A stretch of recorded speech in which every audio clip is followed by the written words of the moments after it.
What if I told you one of Kenya's most valuable national assets, the Jomo Kenyatta International Airport, is on the brink of being handed over to a controversial foreign company with little public input or transparency?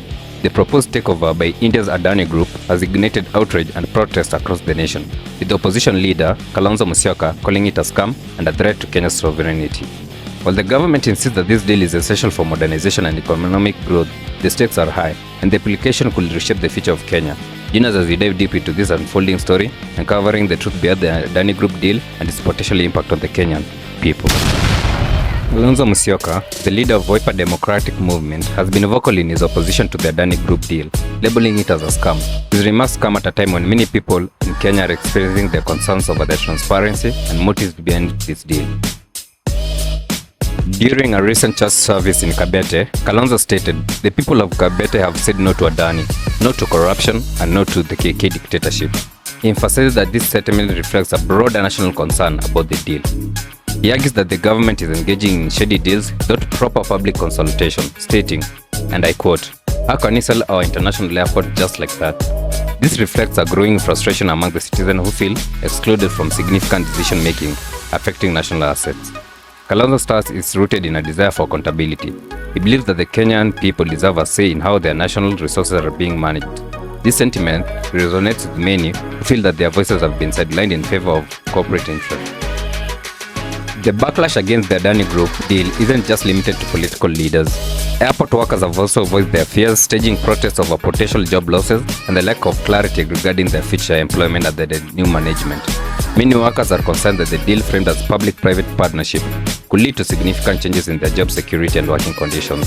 One airport worker stated, "We want to know what will happen to our jobs. We deserve transparency." The opposition leader, Kalonzo Musyoka, has taken this message to heart, meeting with airport staff to show their support. He has promised to advocate for their rights and ensure that their concerns are heard at the highest level of government. Critics of the Adani Group point to its controversial history in other countries. Gino Malo, another opposition leader, alleged that the Adani Group faced significant pushbacks in places like Australia and Sri Lanka due to environmental and ethical concerns. Wamalo raised questions about why the Kenyan government is rushing to partner with a company that has been rejected elsewhere. This skepticism is echoed by many who fear that Kenya will inherit negative repercussions from Adani's past. The Adani Group has been involved in various infrastructure projects around the world, but not without controversy, from environmental degradation to allegations of financial misconduct. Their track record raises questions about their suitability as a partner for such a crucial national. In response to the uproar, the Kenyan Airports Authority has stated that the Adani Group plans to invest over shillings 96.6 billion to upgrade JKIA, which includes building a new passenger terminal and a second runway. They assured the public that no jobs will be lost during this transition. However, many remain unconvinced, questioning the transparency of the deal and the real motives behind it. Kalonzo and others are calling for the deal to be put on hold until proper public participation can occur.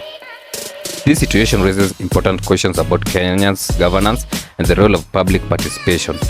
The government argues that the deal is necessary for modernization and economic growth, but critics contend that it could lead to long-term consequences that could outweigh the short-term benefits. The Adani deal is not just a business transaction, it's a litmus test for governance, transparency, and the role of public opinion in Kenya.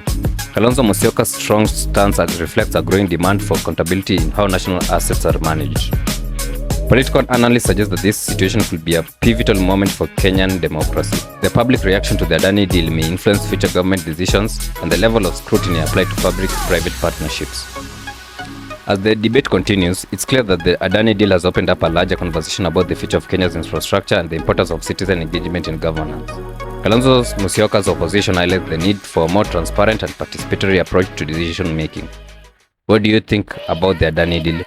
Should the government proceed, or is public consultation necessary? We want to hear your thoughts. Let us know in the comment section below. Don't forget to like, share and subscribe for more updates on this evolving story. Thanks for watching and stay tuned for our next video. But until then, deuces.